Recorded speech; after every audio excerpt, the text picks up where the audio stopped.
Hi there.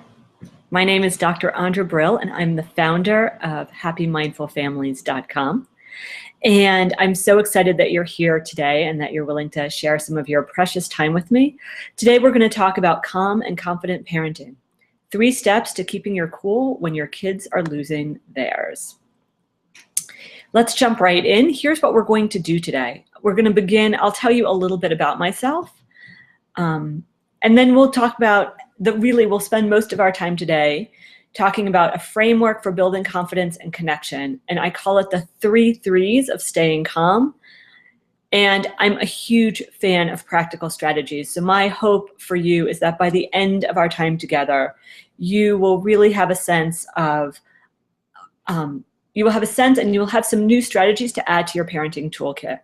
I think one of the things that's hardest about parenting in our modern world is the lack of community and the lack of support, and the fact that the strategies that we have used to be successful in the world up until the point that we become parents are actually not the same strategies that help us be successful as parents. And I'll talk a little bit more about this as we go on. At the end, I have a special offer for the month of June that I'm very excited to tell you about. So let's go ahead and get started. A little bit about me. I am a mom to a 6-year-old daughter, the wife of my incredible husband, who I love, and I'm a lover of dim sum. And if you don't know what dim sum is, it's basically it's a Chinese tradition of having a meal made of little dumplings. And so I could eat dumplings probably 3 times a day, 7 days a week, and never get tired of it. It's a big hit in our family. Professionally, I'm a former elementary school teacher. I've taught everything actually from preschool all the way up to 6th grade. I was a literacy coach for many years, and I was the director of a teacher preparation program at the University of Denver, where I was also a professor. And I've actually taught teacher ed classes at a variety of universities in the local Denver area. I've been a meditator since 2004, and I'm also a mindfulness instructor. And even though today we're only going to do a little bit around mindfulness, I feel like mindfulness is really the foundation of everything that I do personally as a parent and what it is that I most want to share with you. And I thought that it might be fun to tell you that the last book that I've read, which was actually a read aloud, was Ivy and Bean. It's my daughter's favorite series, and we do a lot of reading aloud of Ivy and Bean. So let me tell you a little bit about what I do, and this hopefully will just help you understand my approach. I really think about myself in these 3 ways. So to begin with, I am really a science geek. Ever since I was 10 years old and did a report on the brain, I have been fascinated by all things having to do with neuroscience. And I think had I been born maybe 10 years later, I would have become a neuroscientist. But here I am, and I'm really an educator with a deep, deep love of neuroscience. It's amazing how much we have learned about the brain in the last 35 years. And it's also rather amazing how much we still don't know. So I will share a little bit today about what science is telling us about how the brain works. And we'll go from there. We'll include that. I think about myself as being part personal trainer, and this is really important to me. I am not a therapist. I'm interested in solving what's going on here and now, and so I'm not as interested in sort of digging deep and going back into your history. I'm part personal trainer in that I'm interested in what's going on here and now. I'm not a therapist, and this isn't just another book or class that you have to take where you're going to do the work of figuring out how to apply the information to your personal situation. And I think most of us, well, I'll just speak for myself. I think I'm pretty smart. I like to read. I like learning new things. But what I've been finding lately is that I can do a lot of reading, and it's just not the same as having someone sit beside me and actually help guide me through. And I think that's what personal trainers do also, right? So you could, if you're motivated enough, you can create your own exercise regime and just do it. But for many of us, there's a lack of motivation and there's a lack of accountability. And there's also the amount of time that it would take me personally to think about what is it that really needs to, like, I want to work on my biceps. What are the exercises for my biceps? So a personal trainer is someone who really supports you with motivation and with accountability, and who saves you time because they're right there with you and they can say, okay, now here's this equipment. Let's do this many reps here and really help you, get you closer to your goals much easier. So I like to think that for me, parent coaching is in the model of personal training. I also think about myself as part fairy godmother.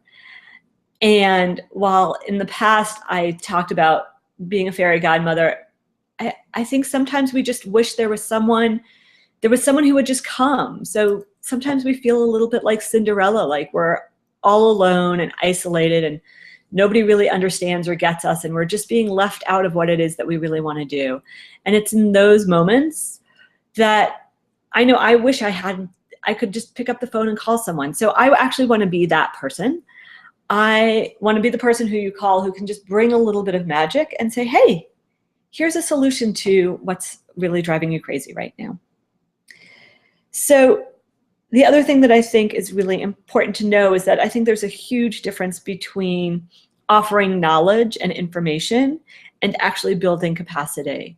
So that is an important part for me. So again, what I do, we'll talk a little bit more about this on the next slide, or who I am really, is I'm a science geek, I'm a personal trainer, and I'm a fairy godmother. And when you roll it all together, what you get are the 3 threes of staying calm. So here is the first 3.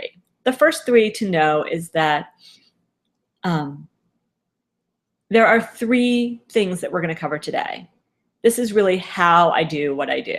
So I am going to give you some science, I'm going to give you some strategies, and I am going to give you some reminders and offer a lot of love. And I used to call the last one, I used to call it magic because it kind of went with the fairy godmother part. But I realized that what makes the fairy godmother part work is the magic is really love. So I'm just going to call it love. Recently, when I was practicing for this, my daughter actually said to me, Mama, it's all about love. So I made that change in the spirit of listening to my 6-year-old, and it's all about love. This slide is about the second 3. And so the second 3 is about the when. And so we are going to talk about strategies for before, during, and after the meltdown. And when I talk about the meltdown, it could be your kid's meltdown. It could be your meltdown. Chances are that if one of you is melting down, the other one is pretty close. So we're really going to talk about strategies for what to do before the meltdown starts, what to do when you're in the middle of the meltdown, and what to do at the end after the whole thing is said and done. How do you move forward? I think this is important. My sense is that a lot of parenting focuses heavily on what to do in the meltdown, right? In the moment, I need strategies, what do I do? My approach is a little bit different. I'm going to spend most of our time today talking about what to do before the meltdown happens to try to avoid it. And then I'm going to spend some time talking about how do you repair? What do you do after the meltdown? What do you do after you've screamed at your kid and are feeling terrible because you don't want to be that parent? And somehow that part of you has just has just taken over, and now you have to deal with the guilt and what happens afterwards. So that's a little bit about how to think about what we're going to do. And now we're going to talk about the really juicy part. The third 3 are about the strategies. And I'm going to teach you 3 strategies that are going to change the way you think about time, space, and your superpower.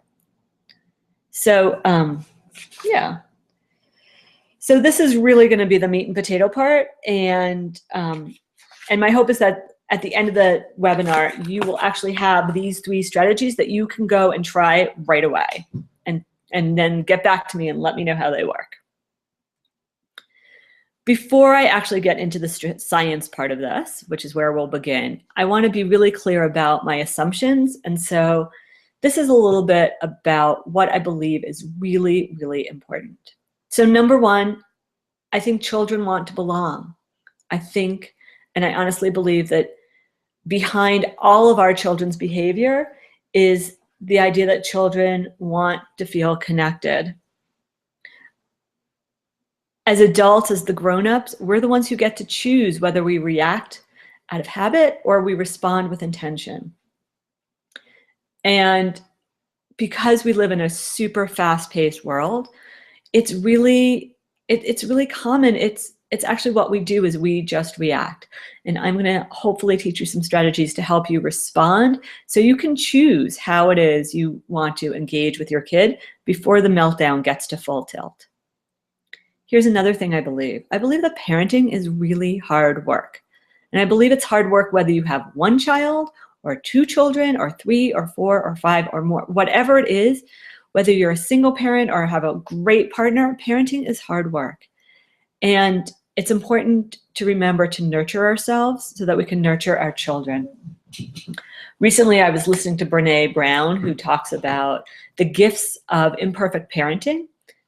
And one of the things she said that really stuck with me is we can't offer to our children what it is that we don't have. And so if we're feeling stressed and anxious and overwhelmed, it's really hard to create a world for our kids and to offer strategies to our kids that don't reflect that same thing. And so if we want to raise children who are calm and confident and kind, then we need to really practice in our parenting modeling what it looks like to be calm and confident and kind.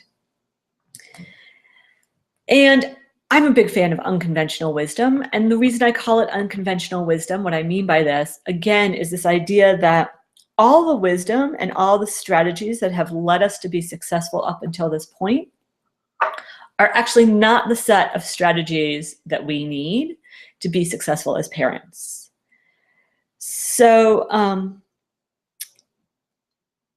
So another thing that really is important to me is this idea of parenting without punishments and rewards.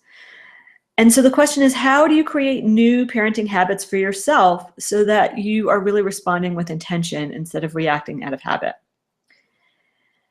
The other thing about unconventional wisdom is that it's important to find your tribe, find your people. Again, there's this need in our modern world for community, for support, and for new strategies. And it's really hard to do this alone. Even when your partner is on the same page, it's really hard to do this alone.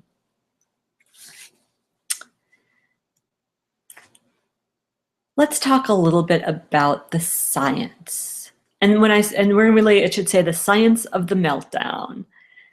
So the meltdown is a modern version of a stress response. And I say that because we respond to stress when we feel threatened, and we get mad when we feel thwarted. So when we are trying to get out the door and our kids are not really paying attention, the stress response actually begins to take over our body. And stress in our modern world has a really, really bad rap. So I want to help deconstruct the bad rap that stress has.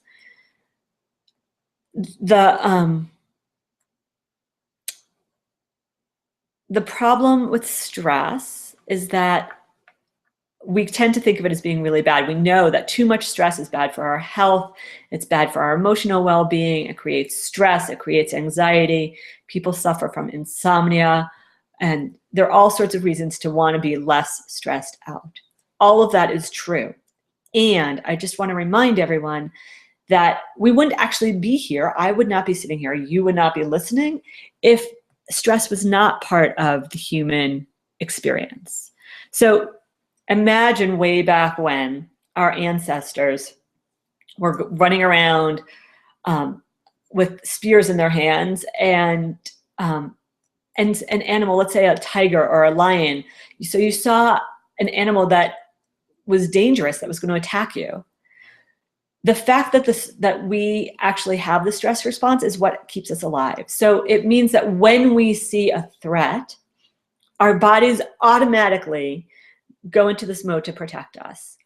And so it means that more blood gets rushed to our muscles because we're going to have to run away. It means that our digestion is slowed down, because who's worried about digestion when you're really just worried about staying alive?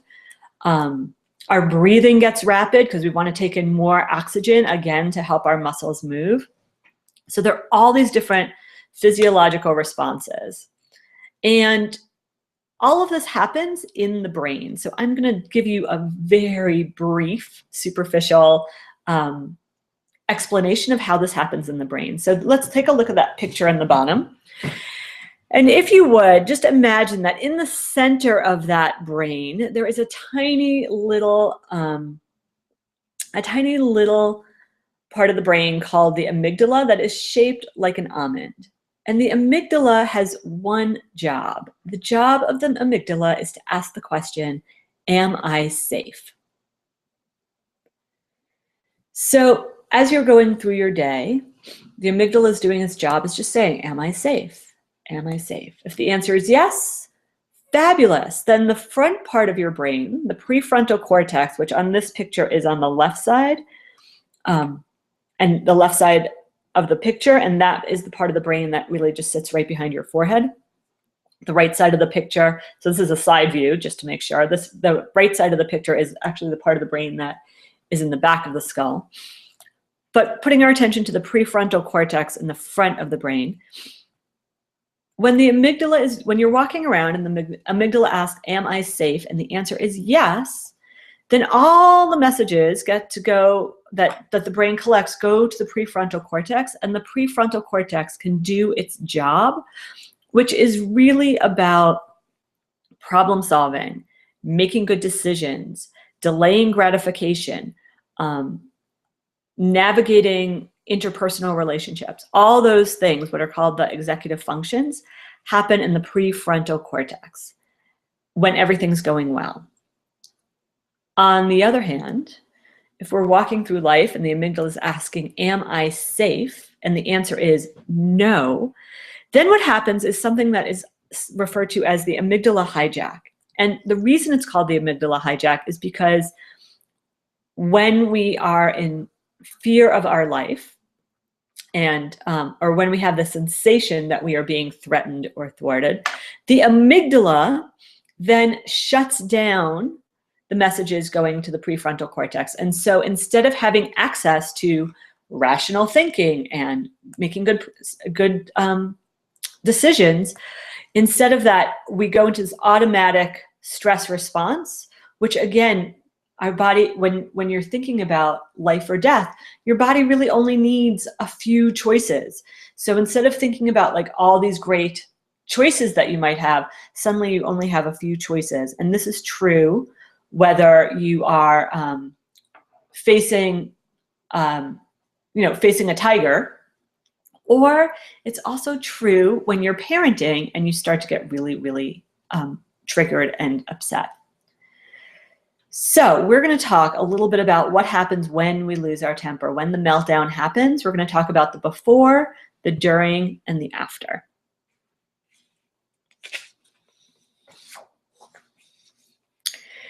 This is a picture of emotional intensity. So those are the numbers on the left-hand side over time. It's the part on the bottom. And I'm going to talk you through this a little bit. Emotional intensity over time. This is really a map. If we mapped out what a meltdown looks like, this is what it might look like. And I want to say that this map looks different for everyone, and it looks different in different situations. And learning how this map looks for you can be a super helpful tool to help you get a handle on how you respond. And again, the difference between reacting and responding. So let's begin on the left-hand side where the blue line starts on next to the 1. So let's say this is where you wake up in the morning. You wake up, everything's cool, you're fine, you're just kind of grooving along on sort of the level 1. And it's time to go to school. or it's time to get out of the house, and you've asked your kid to put their shoes on, and you've asked your kids to put your shoes on, and now actually it's 5 minutes late, and you actually can feel internally that your level of emotional intensity is going from a 1, and you are very quickly going up to a 5. So you can follow the blue line up to where it says 5. So that's where it builds. And this line, this diagonal line from 1 to 5, this is the before part. And at any point in here, you can still use strategies to help minimize the meltdown. But let's say you don't have any strategies, or let's say the strategies aren't working. You have now gone from a 1 to a 5, and now you are actually in the middle of the meltdown. And so this, in the middle of the meltdown, is actually the place where we experience the amygdala hijack. So and again, this is true for us when we're having a meltdown, and it's also true for our kids when they are having a meltdown.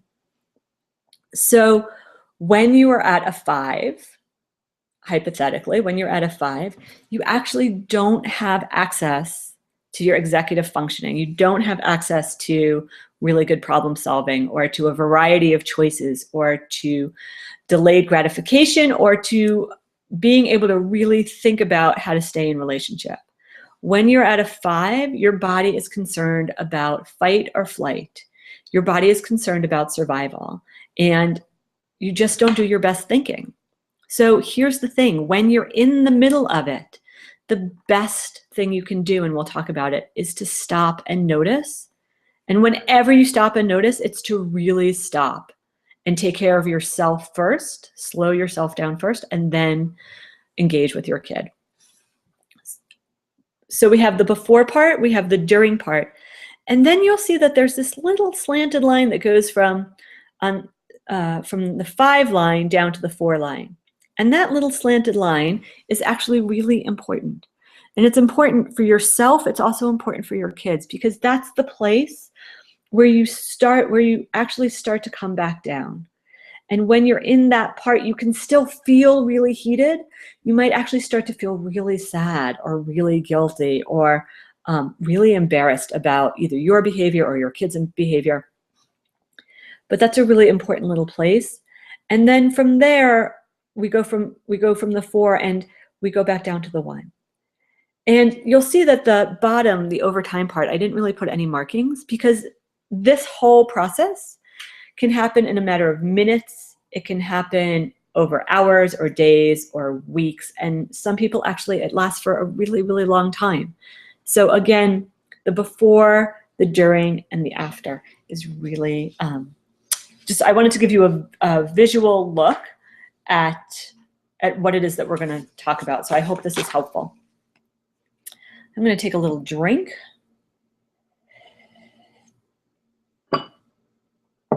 Okay, now we're going to talk about the before strategies. So this is the really juicy part. So here are some strategies. And because I really like to, I always like to give you a little bit more. So there are some magic words we'll talk about, but we'll talk about those later. So the strategies, the before strategies, are the strategies around time and space and your secret superpower. Let's start with time. So this is a little more of that unconventional wisdom. Kids actually have a different sense of time than we do. So we think that we're really good, so we can be making lunch and then switch over and make breakfast and then switch over and get the kids ready and switch over and get out and check our email. And we actually, as adults, have a better capacity for switching from one area of focus to another. Kids don't actually have that, and they have a much different sense of time. So when we're like, okay, ready, let's go, kids actually need a lot more time. Sometimes it's called take-up time, and it's really the time that their brains need to take up the information and process it. So they need more time than we do. What this means from a very practical point of view is that it's important to plan ahead and to start early. And for us, this means that even though we don't need to be out the door at our house until 7:45, I always start at 7:30 to say, okay, it's time to go. and give myself and my daughter this 15-minute window. And here's what I do in the 15-minute window. The first thing I do is I say, I need you to get your shoes on. And then I wait 5 minutes. Is it 5 minutes on the dot? No, sometimes it's 2 or 3 or 6 or 7. But the idea is that I'm going to just tell her what I need her to do, and I'm not actually expecting her to do it right away because she needs some time to just take it in and to allow her brain to switch from what she's focused on to something else. Kids, one of the beautiful things about the way that kids' minds work is that they're really focused on the present moment. They don't have the same experience we have in really focusing on the past or really worrying about things in the future. They are much more able to stay in the present moment. So it makes it hard when we say, okay, we need to go. They're still in the present moment. So 5 minutes later, I say something like, this is the second time I'm telling you, you need to get your shoes on. And then I just wait 5 minutes. And then when it's really time for us to get out the door, I might say something like, honey, you need to get your shoes on. You can do it yourself, or I'm going to help you. I'm going to count to 5, and then I'm actually going to help you get your shoes on. I really understand that this works best with kids probably under the age of 6 or 7. And what this does is it actually gives kids the opportunity to self-regulate and to learn how to make good choices for themselves. And it's the counting to 5. So recently I spoke with a family who was like, oh, but we do that, Andra. We just count to 3 with their 3-year-old. And I said, how's it working? She's like, well, sometimes it works and sometimes it doesn't. I think kids actually, my experience is that kids actually need more time. And counting to 5, you can go 1, 2, 3. Counting to 5 slowly gives kids enough time to actually process in their head, what is going to happen when she gets to 5? Do I want that to happen when she gets to 5? Oh, no, wait, I don't want that to happen. I need to do something. And the truth is it actually takes kids longer than what I just said. So really important, time, slowing things down. And again, I realize that in our super busy lives, this can be the most challenging thing. It seems simple, but really allowing yourself a little bit more time is so important. The next part, space. So this is about literal space. Where are you? Are you standing in one room and your kid is standing in a different room? Are you yelling at your kid because you're not actually in the same room and they're not actually looking at you? If that's the case, your body, so here's what's happening.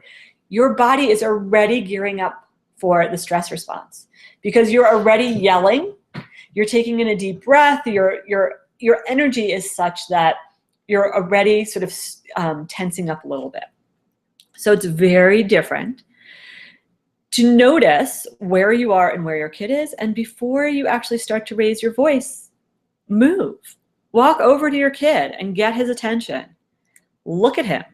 Wait until he looks at you, because this is really about connection. This is about connection and letting your kid actually see that you're there. So if what kids want more than anything else is connection, yelling at them from the other side of the room or the other side of the house doesn't feel good. So use your connection and actually get close and physical with your kid. Switch spaces. Oh, this one's my favorite, your superpower. So again, this goes back to the idea that strategies that we've used in the real world in our jobs and to be really successful don't work the same way as parents. So we like to think that we are really amazing at multitasking. Everything that I've read in the research says that there is no such thing as multitasking. Our brains aren't really doing more than one thing at a time. And what it means is that we actually lose a little bit of our attention and a little bit of our focus and the flow, if you will, every time we switch from one thing to another. So your superpower, should you choose to use it, is do one thing at a time. It's really, again, it seems really simple. And if you ask my daughter, recently I asked my daughter, I was like, so honey, I thought it would be funny. I was like, so what do you think is the most important thing to me? And she looked at me, she's 6, and she said, oh, Mom, the most important thing to you is to do one thing at a time. And the reason that she says that is because when I'm in the kitchen making dinner and she comes in and needs my attention because she can't find something that she has to have in this moment, I just look at her and I'm like, huh? Oh yeah, I see that you need my help. What am I doing? You're making dinner. And how many things can I do at once? She sort of rolls her eyes now. She says, one thing at a time. I said, and my response is, give me a second. Let me finish what I'm doing, this one piece, and then I will give you my attention. And what it really does is, again, I'm modeling for her how to be really present. And I'm also giving myself permission to just do one thing at a time and do it well, because I feel like that sense of overwhelm that I often experience comes when I'm trying to do too many things at once. And I know that before I had a child, I would have sworn that my brain could do a million things at once and not lose any of my focus. But I don't know, maybe it's the hormones, or maybe it's age, maybe it's just me. I find that doing one thing at a time actually makes my day, the entire day, no matter what I'm doing or where I am, feel way more manageable. So one thing at a time. So this is the part where usually I ask for questions, and some of the questions that I often get are around what to do when your kid is having a tantrum in the supermarket, or what to do when your kid is when they hit you, or when they're hitting their siblings. Or somebody recently was telling me that her kid picked up a wooden block and just bonked another kid on the head, and she was mortified. Or what to do when you get so mad that you're the one having the meltdown and you really feel guilty afterwards. These are all amazing questions. And again, because I see myself as a personal trainer, I would be happy, delighted to talk to you personally about whatever your big questions are after this, and I'll tell you how to get in touch with me so we can have that conversation. Here are the strategies about during the meltdown. So again, as soon as you notice that you're not in control, stop. Just stop and give yourself a break. It's not about beating yourself up more. It's about giving yourself a break. This is where it's important to remember, parenting is hard work. And it's not always going to be like this, and it isn't always like this, but in this moment, I'm having a hard time and I just need to stop. In a few minutes, I'm going to teach you something called the pause button. And it's really a way for you as the grown-up to self-regulate in the middle of a tantrum, in the middle of when you find yourself yelling at your kid or screaming or having your own meltdown. And this is what it looks like in our house. We have a big brown couch, not exactly like this couch, but we do have a big brown couch. And what I notice is that when my daughter and I are really both having a meltdown, what I usually do is I just sit down on the couch. I just sit down on the couch and I stop engaging her, because in that moment, but particularly if she's on that top flat horizontal line in the amygdala hijack, if she is so triggered that she's not thinking logically, there is actually nothing that I can say to her in that moment that's going to help. And so what I do is I sit down and I wait. I actually wait for her to get to that part where she's going from that top line and she starts to just come down a little bit. So I wait, and then my daughter eventually notices that I'm just sitting still and I'm just on the couch. And I go back to this idea that what we want, what we all want, what she wants and what I want, is to feel more connected. So usually I sit on the couch until she calms down a little bit, and then I ask her, what do you want or what do you need? And she comes over and I give her a hug, and we have a moment of connecting so that we can then move forward. And again, I'm going through this fairly quickly. I would love to talk to you about what this might look like for you and your family. And the thing to remember, I think the other thing to really remember when you're in the heat of the moment is, what is it that you actually want to model for your kid about when you lose your cool? Right? Because what we want to model for our kids is we all lose our cool. It happens. We all get triggered and agitated, and then we get to show them, oh, when I notice that, the first thing I'm going to do is stop and calm myself down. A lot of other people talk about what it is that you need to say in the middle of the tantrum, and I actually don't think any of it's, I think it's important, but I think when everyone's really activated and in that space of high emotional intensity, it's not really about what you say. What's way more important is what you actually do. And by do, I mean, how do you stop yourself and slow down?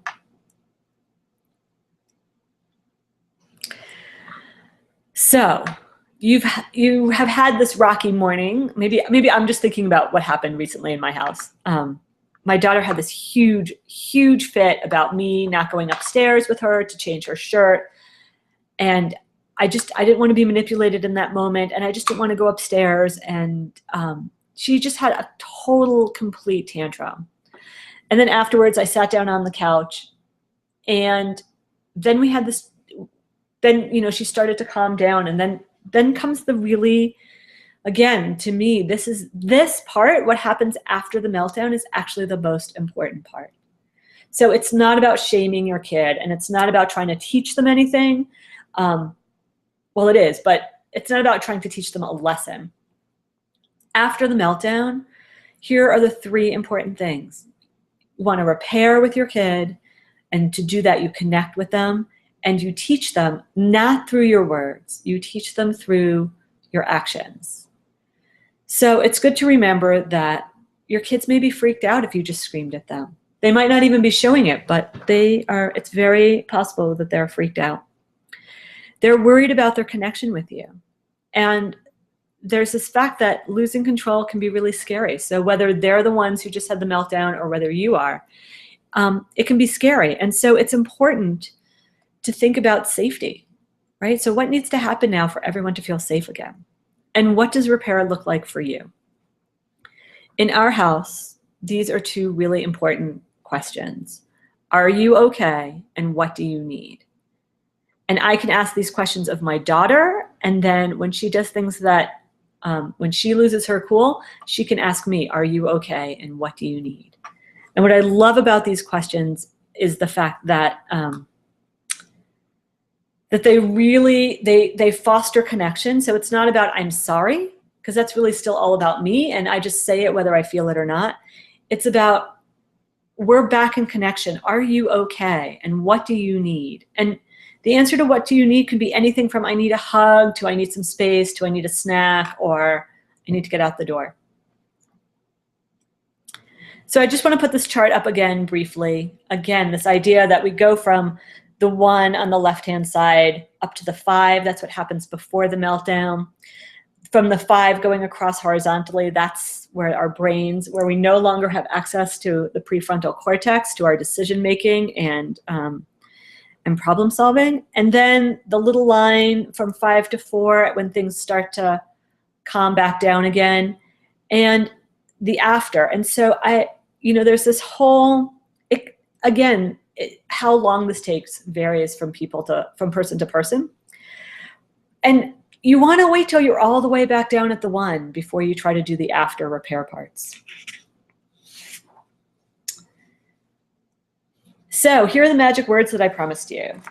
The magic words are, you heard me say them in the before part, when we were talking about time, is I need you to do something. This is different from saying, hey, can you get your shoes on? Because a perfectly valid response is no. And many of us know this, but we forget because it's how we actually want people to talk to us. You need to is another version of this. And then the 5-second count. I'm going to count to 5, and then I'm going to help you do it. And again, this works better with younger kids than it does with older kids, but there are also strategies for working with older kids as well. So here we are at the pause button. And this is a strategy, again, this is for what to do in the middle, during during the meltdown, when you become aware, when you finally can stop and hear yourself screaming and are like, oh, holy cow, something different needs to happen. So we're going to do this very briefly right now. I'm going to ask you to sit in such a way that both feet are on the floor. It might mean moving up to the edge of your chair a little bit.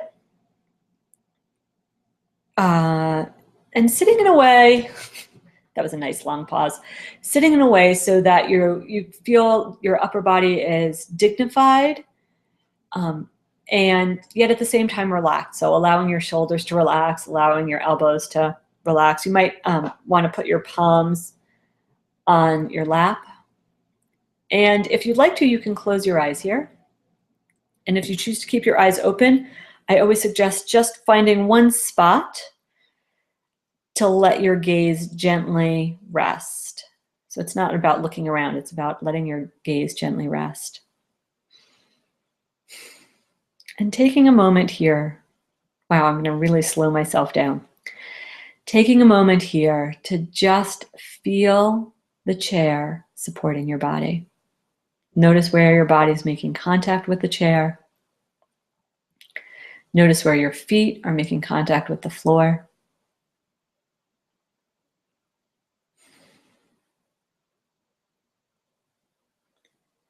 And bringing your awareness to wherever it is in your body that you most notice your breath. So you don't need to change your breath. You're just going to notice, is it the tip of your nose, the back of your throat, maybe your chest or your belly? Just notice the air as you breathe in and breathe out.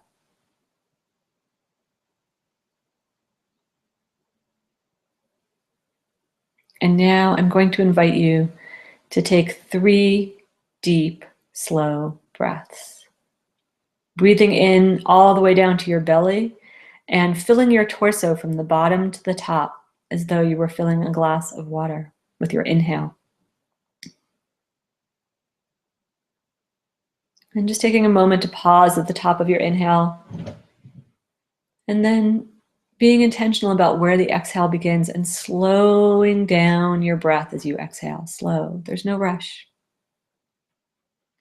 When you get to the bottom of the exhale, just giving an extra little squeeze, getting all the air out from the bottom of your lungs. And what this does is with the next inhale, it creates more space for fresh oxygenated air to enter your body. And gently exhaling, emptying your torso from the top to the bottom. Maybe pausing at the bottom. And then having the last inhale, the last breath, slowly at your own pace from the bottom, filling up. And really slowing down that exhale.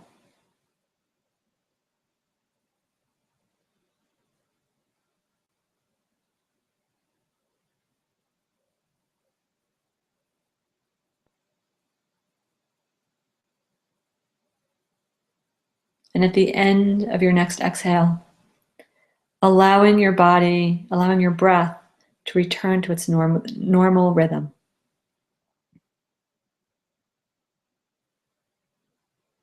And taking a moment to just allow yourself to feel whatever it is that you're feeling right now. Without judgment, you don't need to change it or fix it. Even if it's something that's uncomfortable, just bringing some curiosity and noticing what feelings are present right now.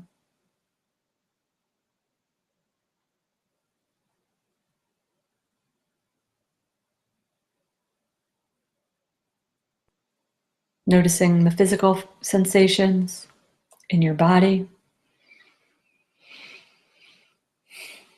And maybe even noticing sensations that are associated with emotions. Those sometimes show up in the body as well. Seeing if there are any emotions that are present. And again, if there aren't, that's fine too. You don't need to create anything or make anything happen right now.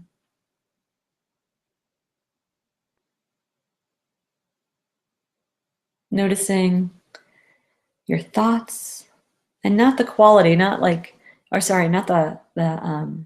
content of your thoughts. So it's less about what the thoughts actually are, and it's more about what is the thought, what's the quality of thought. So is it slow and drowsy? Is it speedy? Does it feel like there's this one big thought that's weighing you down? Or, maybe you're not aware of too many thoughts at all right now, but just, again, being curious about that.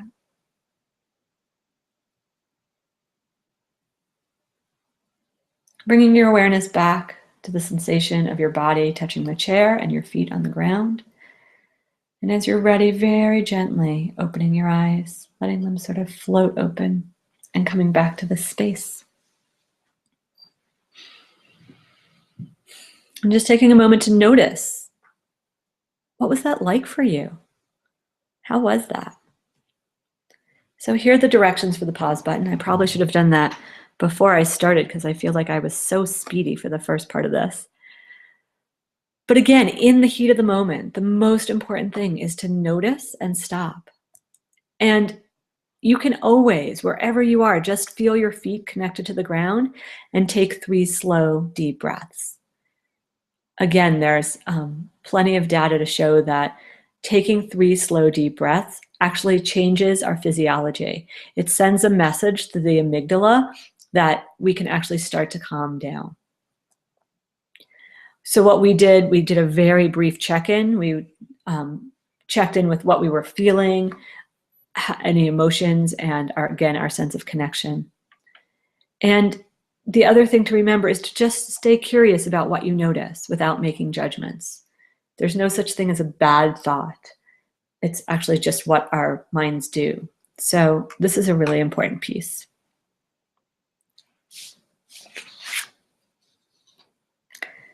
So let's review. We're coming close to the end. We talked about the how. So this idea, this mix of science and strategies and love. We talked about when. So before, during, and after the meltdown, how to stay calm. And really my hope is that the strategies help you feel more confident in your parenting abilities. We talked about what? We talked about the time, space, and superpowers. And we talked about the magic words. And then we also talked about the pause button. So we actually have done a ton in the last hour together. Before we end, if you have questions, please, please, please come over and join us at Mindful Parenting Solutions on Facebook.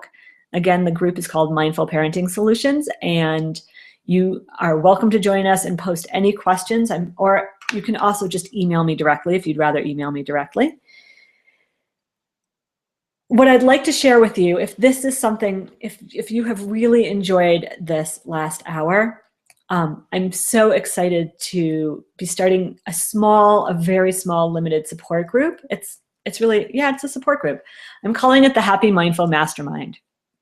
And again, the idea is really to create community and support for parents and to give parents really practical strategies. The mastermind is a place for you to get solutions that are really applicable to your parenting struggles, specific to you and your family, and to really have someone alongside to guide you, to help you stay motivated and to help you stay accountable. It's going to be a very kind, gentle community. And again, the idea of feeling more confident in your parenting decisions and reconnecting with your own wisdom and the joy of parenting. Why? All of this is really so that we stop yelling and can enjoy more connection with our kids. It's also a way, if you like that little pause button practice, to make the pause button part of your parenting toolkit. Again, I've done a lot of research on how habits form, and so the mastermind is intended to really help you form new parenting habits that will help you avoid the meltdown. How it works: we're going to have weekly hour-long calls in a small group, and so this program is limited to 6 people. It will be 6 weeks long, starting the first week in June. You'll have access to a private Facebook community, and everyone's really very smart. One of the things that I love about doing this work is really is really helping moms like myself. So I consider myself to be really smart, and I'm always like, yeah, I'll figure it out. It's not that hard. I'll figure it out. But the idea behind this is that we are so much smarter when we work together. And the investment, so the investment for community, for support, and for strategies that are really going to change the way you interact with your kid is $297. But wait, here's the bonus. If you register within the next 48 hours, and by register, if you send me an email here at andra@happymindfulfamilies.com, then you can, the bonus is a free 45-minute private consultation with me, which is just about you and your family. So again, and you can feel free to share this with others if you have a friend who you think would like this as well. It will, this bonus will be good for 48 hours after the time that I post this. And that's it. Thank you. Oh my goodness, I actually managed to do it in under an hour. So thank you very, very much. It has been a pleasure to share this with you. I hope it's been helpful. I am a huge feedback junkie, so if you have feedback and you want to let me know either questions or things that didn't make sense or just want more, please, there I am again, andra@happymindfulfamilies.com. Drop me a line, and I would love to hear from you. Okay, have a great day. Thank you so much. Again, my name is Andra Brill. I am the founder of Happy Mindful Families, and you have been listening to Calm and Confident Parenting. So long.